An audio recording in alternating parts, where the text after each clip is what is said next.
नमस्कार, उत्तराखंड की खबरों में आपका स्वागत है। मैं हूं आपके साथ शैलजा त्यागी। तो पहाड़ों में सड़क हादसों से बचने के लिए सड़क सुरक्षा सप्ताह के तहत हल्द्वानी में फर्स्ट रिस्पॉन्डर वर्कशॉप हुई, जिसमें परिवहन, पुलिस, एसडीआरएफ और फायर की टीमों ने हिस्सा लिया। सड़क सुरक्षा को लेकर क्या क्या और किस तरह की सावधानियां बरतनी है, इसको लेकर वर्कशॉप हुई।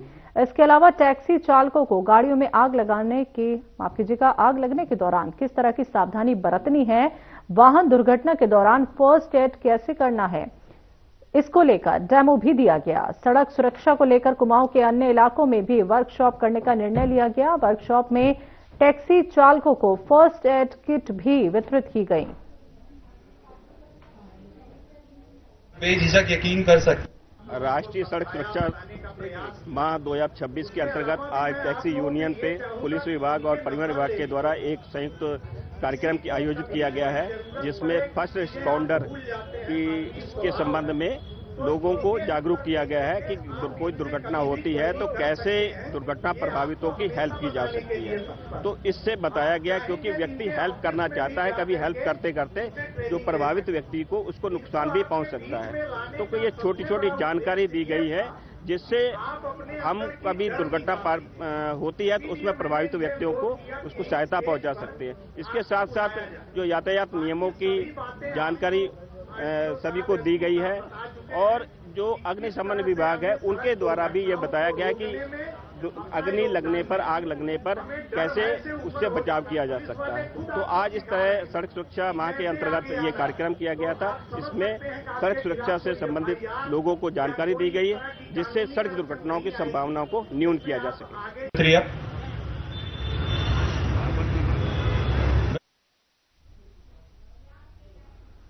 आखिरकार उत्तराखंड में मौसम का मिजाज बदल गया है। मौसम ने करवट ली और राजधानी देहरादून सहित प्रदेश के कई हिस्सों में सुबह से बारिश का दौर जारी रहा। निचले इलाकों में बूंदाबांदी और हल्की बारिश हुई, तो वहीं ऊंचाई वाले क्षेत्रों में बर्फबारी ने मौसम को और सर्द बना दिया है।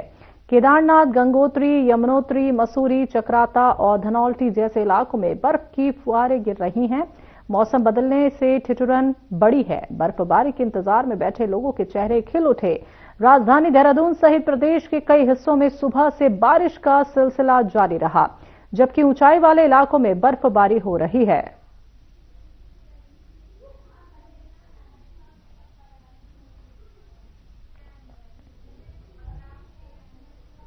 दून सिटीजन फोरम की ओर से दून लाइब्रेरी में शहर के नागरिक मुद्दों पर टाउन हॉल बैठक आयोजित की गई। इसमें ट्रैफिक, पार्किंग, अतिक्रमण और कचरा प्रबंधन जैसे मुद्दों पर नागरिकों ने सवाल पूछे, जिनके अधिकारियों ने सीधे जवाब दिए। बैठक 3 घंटे से अधिक चली और इसे सराहा गया।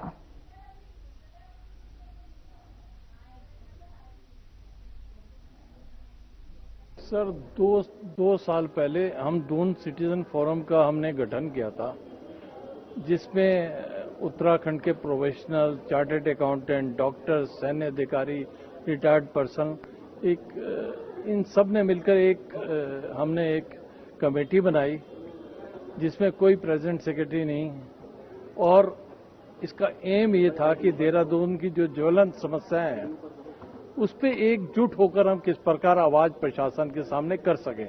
शहर देहरादून के जो आम लोग हैं उनके बीच में, और जो हमारे अधिकारी और हमारे विभाग हैं, क्योंकि आप लोग भी जर्नलिस्ट होने के अलावा आप भी एक इस शहर के और इस राज्य के नागरिक हैं, और ये आप और हम सब इसी बात को जानते हैं कि जो नागरिकों के बीच में और जो अधिकारी, विभाग और सरकारों के बीच में जो संवादहीनता है, और ये अपने आप में वाकई में एक बेहद बड़ा चिंता का विषय है कि पिछले वर्षों में ये जो संवादहीनता जो है ये बढ़ी है, और नागरिक के चाहे उनके सुझाव हों, क्योंकि देहरादून शहर एक पढ़े लिखे लोगों का शहर है, तमाम किस्म के ऐसे नागरिक हैं जिनके सुझाव भी हैं, जिनकी शिकायतें भी हैं, जिनकी पीड़ा भी है।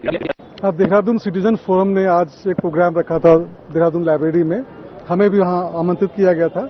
यहाँ मुख्य उद्देश्य इनका था कि जो कंसर्न डिपार्टमेंट्स हैं, जैसे परिवहन विभाग है, एमडीडीए है, पीडब्ल्यूडी है और नगर निगम है, ट्रैफिक पुलिस है, और जो सिटीजन है कॉमन यहाँ के देहरादून के रहने वाले लोग हैं, इनमें आपस में कोऑर्डिनेशन हो, आपस में कई समस्याओं का समाधान कैसे निकले, उसमें डिस्कशन किया गया।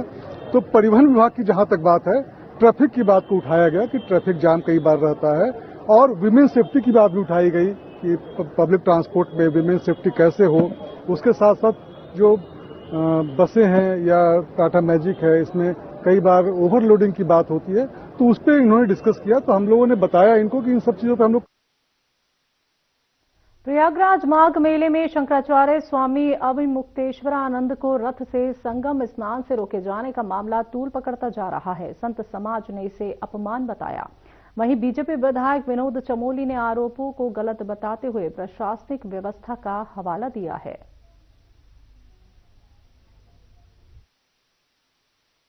देखिए, शंकराचार्य जी के साथ कोई दुर्व्यवहार नहीं हुआ है। आप पूरा टीवी चैनलों में भी देख रहे होंगे, आप फेसबुक पर भी देख रहे होंगे। हाँ, ये जरूर है वहां लॉ एंड ऑर्डर प्रॉब्लम बनी रहे, क्योंकि पिछली बार वहां दुर्घटना हुई थी, तो वो लॉ एंड ऑर्डर प्रॉब्लम को बनाए रखने के लिए वहां पर ये जरूर उनसे अनुरोध किया गया था कि आप जो है पैदल चलकर स्नान कर लीजिए। अब उनके अनुयायी जो समर्थक उनके साथ लगभग 150-200 चल रहे थे, उनके द्वारा वहां पर थोड़ा सा धक्का मुक्की हुई है और जिला प्रशासन उनको रोकने का प्रयास किया है, लेकिन उसमें शंकराचार्य जी के साथ कोई अभद्रता हुई, ये गलत कहा जा रहा है।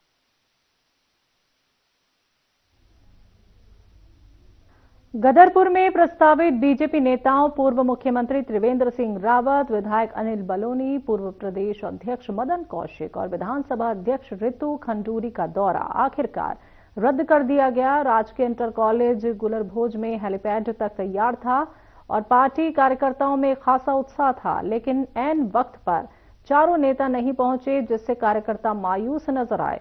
गदरपुर विधायक अरविंद पांडे ने बताया कि चुनावी वर्ष है और कल शाम चारों नेताओं से बात के बाद उन्होंने स्वयं दौरे को रद्द करने का निर्णय लिया। आपको बता दें कि अरविंद पांडे इन दिनों जमीन घोटाले के आरोपों और उनके कैंप कार्यालय को अवैध बताने वाले प्रशासनिक नोटिस के चलते सुर्खियों में हैं। इसी बीच ये कार्यक्रम प्रस्तावित किया गया था।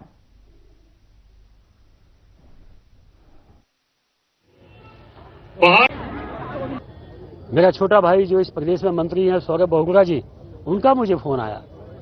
30 से ज्यादा विधायकों का मुझे फोन आया। मैं सभी का मैंने हाथ जोड़ के निवेदन किया कि नहीं आएंगे तो आपका एहसान होगा मेरे पे। मैंने अभी कहा एक ही परिवार की बात कही ना, तो जब आपने एक ही परिवार कहा तो परिवार के अंदर बातचीत होती रहती है और हम लोग भी आज अपने बड़े नेताओं को सुनने और उनसे मुख्यमंत्री जी से भी हम लोग आपके चैनलों के माध्यम से और व्यक्तिगत भी मैं कोशिश करूंगा कि इन सब चीजों का पटाक्षेप होना चाहिए।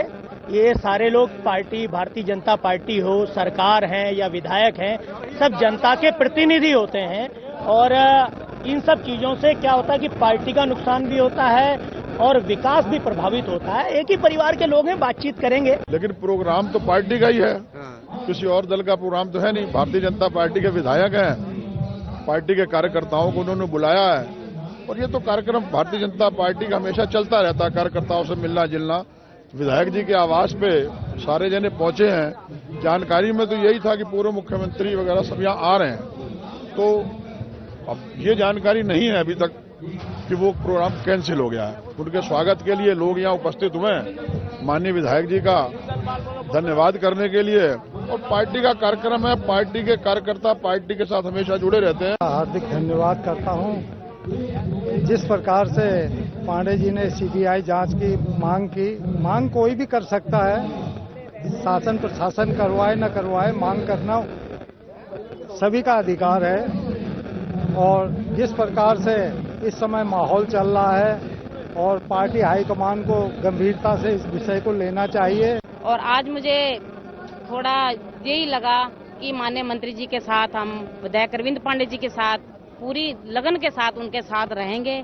तो हमें आज थोड़ी इसलिए पीड़ा हुई, जो मेरे बड़े भाई सुखवंत सिंह थे, आज उन्होंने जो कर्ज के लिए एक आत्महत्या की, उनके परिवार के लिए उन्होंने आवाज उठाई कि उनको न्याय मिलना चाहिए, लेकिन उनके बदले में उनको हम तो निष्पक्ष जांच माननीय मुख्यमंत्री जी से और पूरे प्रशासन से पूरी रिक्वेस्ट है हमारी, हाथ जोड़कर उनको न्याय दिलाएं।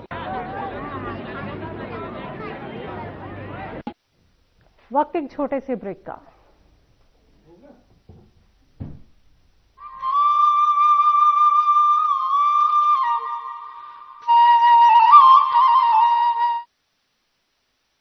और अपना स्थान ग्रहण कर लें, आराम से व्यवस्थित होकर बैठ जाएं।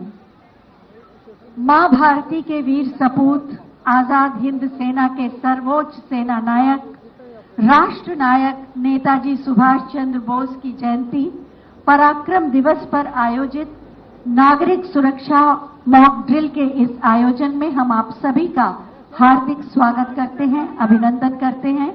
विशेष रूप से माननीय मुख्यमंत्री महोदय का सानिध्य, आपका सामिप्य और आपका मार्गदर्शन हमें एक नई ऊर्जा दे रहा है और इस पूरे आयोजन को गरिमामय बना रहा है। सबसे पहले अतिथियों का स्वागत सत्कार। मैं मंच पर आसीन माननीय मंत्री होमगार्ड्स और नागरिक सुरक्षा श्री धर्मवीर प्रजापति जी से अनुरोध करूंगी कि हम सब की ओर से माननीय मुख्यमंत्री महोदय को पुष्प और स्मृति चिन्ह भेंट करके उनका स्वागत और अभिनंदन करें। पुष्प और स्मृति चिन्ह और तालियों के माध्यम से आप अपनी भावनाओं को मंच तक पहुंचाएं और ये स्मृति चिन्ह। इसके बाद मैं प्रमुख सचिव नागरिक सुरक्षा अल्पसंख्यक कल्याण प्रशासनिक सुधार श्रीमती संयुक्ता सामदार जी से अनुरोध करूंगी कि वो माननीय श्री धर्मवीर प्रजापति जी को पुष्प भेंट कर और स्मृति चिन्ह प्रदान करके उनका स्वागत करें, अभिनंदन करें। और आप सब एक बार जोरदार तालियों के उद्घोष के साथ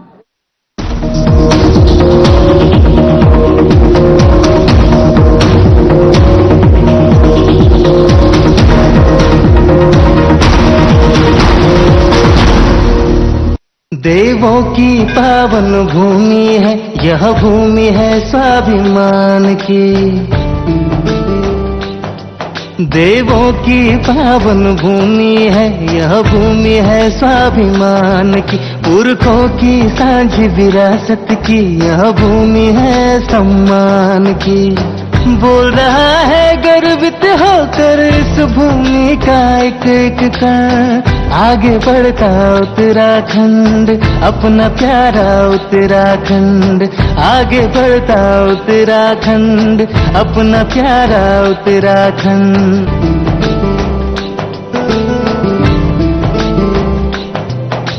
समानता समरसता का अपना संकल्प निभाया है। जो दे अधिकार बराबर के ऐसा प्रदेश बनाया है। आशाओं को पंख लगे हैं अब आसान हुआ जीवन। आगे बढ़ता उत्तराखंड अपना प्यारा उत्तराखंड। चेहरों पर मुस्कान सजी है आंखों में है नई तरंग। आगे बढ़ता उत्तराखंड अपना प्यारा उत्तराखंड।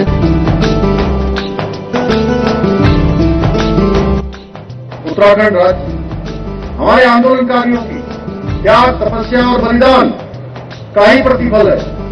इसलिए हमारी सरकार उत्तराखंड के बलिदानियों के, आंदोलनकारियों के सपनों को साकार बनाने के लिए बहुत कृत संकल्पित होकर कार्य कर रही है। प्रधानमंत्री नरेंद्र मोदी के मार्गदर्शन और मुख्यमंत्री पुष्कर सिंह धामी के कुशल नेतृत्व में हर क्षेत्र में आगे बढ़ रहा है अपना उत्तराखंड। दूर कहीं पहाड़ के सुदूर रास्तों तक संवर रहा है अपना उत्तराखंड।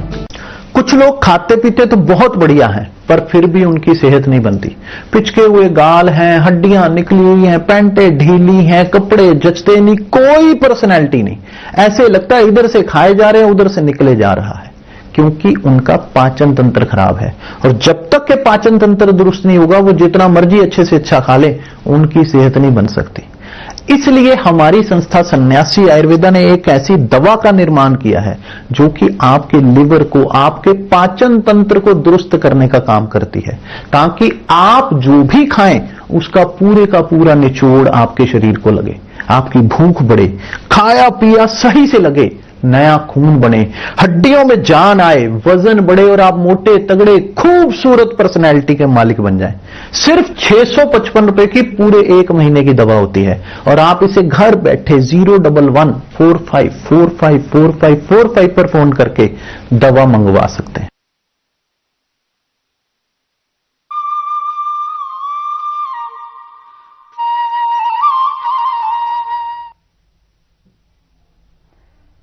बात करते हैं अगली खबर की। देहरादून में स्थित राजकीय नारी निकेतन, बालिका निकेतन, बाल गृह और शिशु सदन बाहर से भले ही साधारण दिखाई देते हों, लेकिन इसके भीतर टूटे भरोसे और बिखरी जिंदगियों को नया सहारा मिलता है। ये परिसर परित्यक्त और बेसहारा महिलाओं तथा अनाथ बच्चों के लिए सुरक्षित आश्रय है, जहां उन्हें सिर्फ छत ही नहीं बल्कि सम्मान, सुरक्षा और अपनापन मिलता है। यहां हर चेहरा अपनी अलग कहानी कहता है। किसी की आंखों में दर्द तो किसी की मुस्कान में नए जीवन की उम्मीद नजर आती है। जिला प्रोबेशन अधिकारी मीना बिष्ट ने बताया कि नारी निकेतन का उद्देश्य पीड़ितों को आत्मनिर्भर बनाकर उन्हें समाज की मुख्य धारा से जोड़ना है।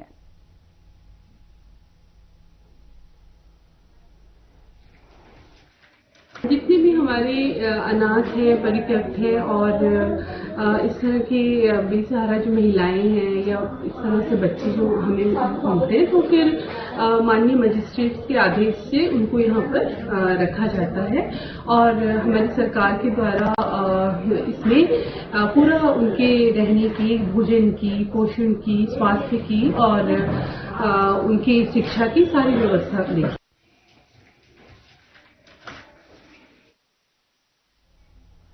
पूर्व कैबिनेट मंत्री और किच्छा से कांग्रेस विधायक तिलकराज बेहड़ के बेटे पर बीते दिनों हुए हमले के मामले में बड़ा चौंकाने वाला खुलासा हुआ है। जानकारी के मुताबिक विधायक के बेटे सौरभ राज बेहड़ ने ही खुद पर हमला करवाया था। ये बात खुद तिलकराज बेहड़ ने मीडिया के सामने आकर बताई है।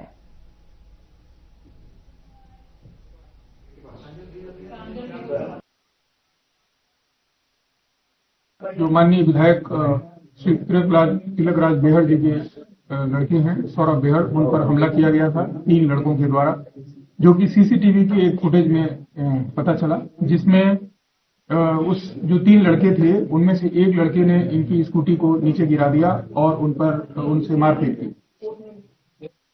पुलिस को यह सूचना प्राप्त हुई।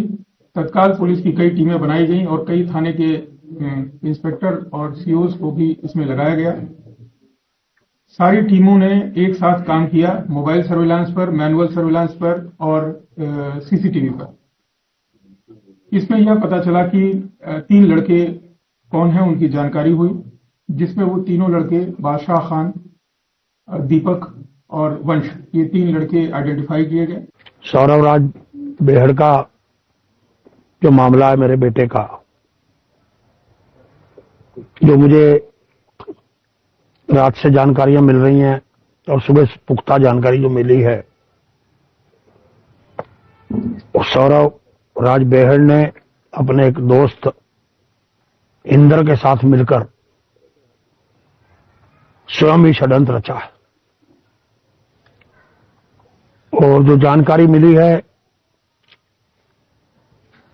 इंदर के परिवार के लोग, सारे परिवारों को लेकर आज सुबह मुझसे मिलने भी आए थे। इंदर को उसने कहा कि मेरे साथ कुछ करा दो। स्थानीय प्रशासन और खनन माफियाओं के बीच गठबंधन होने से मधमहेश्वर घाटी में मध्य बहने वाली मधु गंगा में अवैध खनन का कारोबार दिन दहाड़े खूब फल फूल रहा है।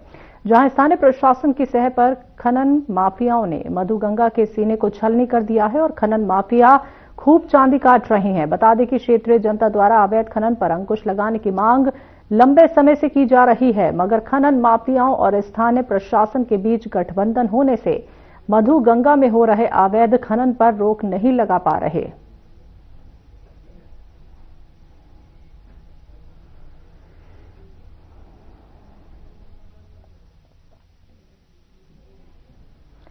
सरकारी भूमि पर हो रहे अवैध अतिक्रमण के खिलाफ उत्तराखंड में धाकड़धामी का एक्शन लगातार जारी है। ताजा आंकड़ों के मुताबिक अब तक प्रदेश भर में 572 अवैध मजारों को ध्वस्त किया जा चुका है। खास बात यह है कि इन मजारों के ध्वस्तीकरण के दौरान कहीं भी मानव अवशेष नहीं मिले, जिससे अतिक्रमण के उद्देश्य पर सवाल खड़े हो रहे हैं। तो मामले की गंभीरता को देखते हुए मुख्यमंत्री पुष्कर सिंह धामी ने अवैध मजारों के वक्फ पंजीकरण की जांच के आदेश दिए हैं। वहीं उत्तराखंड वक्फ बोर्ड अध्यक्ष शादाब शम्स ने कहा कि बोर्ड किसी भी तरह की जांच के लिए पूरी तरह तैयार है और इससे पारदर्शिता व सच्चाई सामने आएगी।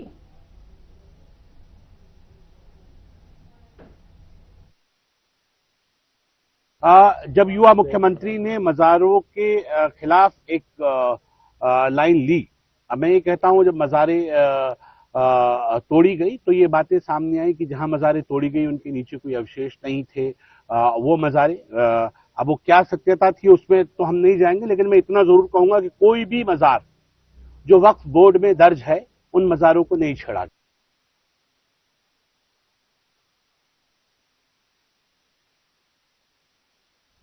इस साल आत्मनिर्भर उत्तराखंड थीम के तहत भारत पर्व में उत्तराखंड की झांकी प्रदर्शित की जाएगी, जहां आगामी 26 से 31 जनवरी तक दिल्ली के ऐतिहासिक लाल किले में भारत पर्व के दौरान उत्तराखंड की विकास यात्रा के दर्शन कर सकेंगे। जिस पर और जानकारी देते हुए नोडल अधिकारी के एस चौहान ने बताया कि आत्मनिर्भर उत्तराखंड झांकी के ट्रैक्टर सेक्शन में पारंपरिक वाद्य यंत्रों, ढोल और रणसिंघा की आकर्षक तांबे की प्रतिकृतियां हैं, जो उत्तराखंड की समृद्ध सांस्कृतिक विरासत के साथ शिल्पी कारीगरों की कलात्मक महारत का प्रतीक हैं।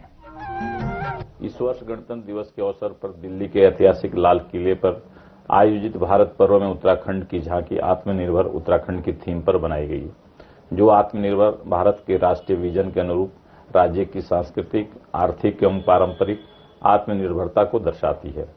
इस झांकी को आम जनमानस के लिए 26 जनवरी से 31 जनवरी तक दिल्ली के लाल किले में देखा जा सकता है। उत्तराखंड की झांकी समृद्ध सांस्कृतिक विरासत को उसकी प्राचीन शिल्पकला के माध्यम से प्रभावी रूप से प्रस्तुत करती है।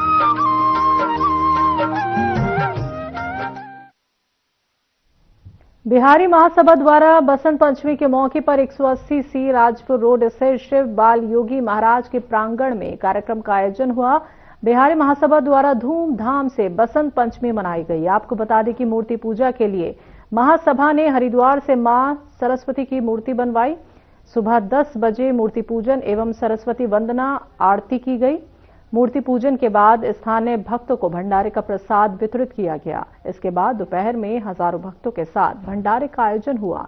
बिहारी महासभा के सचिव चंदन कुमार झा ने बताया कि बसंत पंचमी हर वर्ष हिंदू पंचांग के अनुसार माघ महीने के शुक्ल पक्ष की पंचमी तिथि को मनाई जाती है। इसे नाग पंचमी भी कहते हैं। बसंत ऋतु में पेड़ों में नई नई कोपले निकलनी शुरू हो जाते हैं।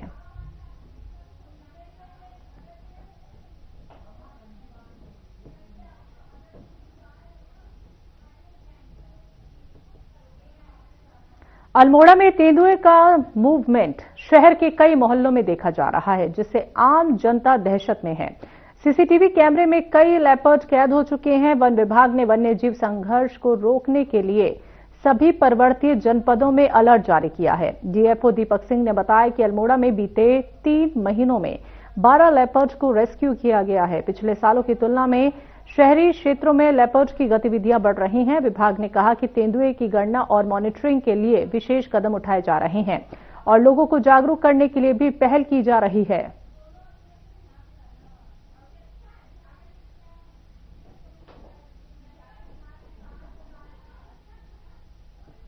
डिवीजन, ये दोनों डिवीजन्स अपने फील्ड स्तर पे काफ़ी कार्रवाई कर रहे हैं, जागरूकता फैला रहे हैं। और जहां तक हमारे जो आज इंस्ट्रूमेंट्स हैं, चाहे वो एनाइडर हो या सोलर लाइट सिस्टम हो, या जहां भी लोगों की डिमांड हो रही है कैमरा ट्रैप लगाने के लिए, पिंजरा लगाने के लिए, हम काफ़ी प्रोएक्टिवली इस पर कार्रवाई कर रहे हैं। और इसी की वजह से पिछले 3 साल में हम देखें तो लेपर्ड से मृत्यु की घटनाएं कुछ नहीं हुई है और ये काफ़ी अच्छी बात है यदि हम जनपद स्तर पर बात करें। और हम उम्मीद करते हैं कि हमारी जो प्रोएक्टिवनेस है, हमारे जो अवेयरनेस प्रोग्राम्स हैं, चाहे लिविंग विद लेपर्ड हो या अन्य योजनाएं हम स्कूल में भी करा रहे हैं और जिला स्तर पर भी बार बार बैठक करा रहे हैं, तो इस ताकि हम जो तमाम डिपार्टमेंट्स हैं उनके साथ समन्वय स्थापित रहे।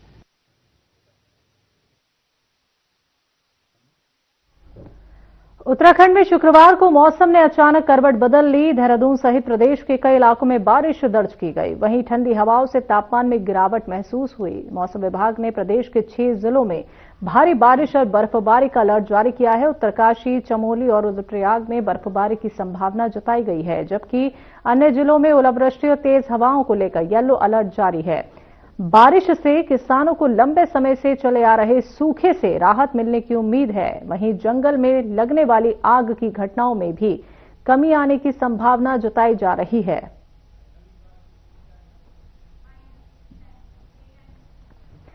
उत्तराखंड की खबरों में अभी के लिए इतना ही। मुझे दीजिए इजाजत। नमस्कार।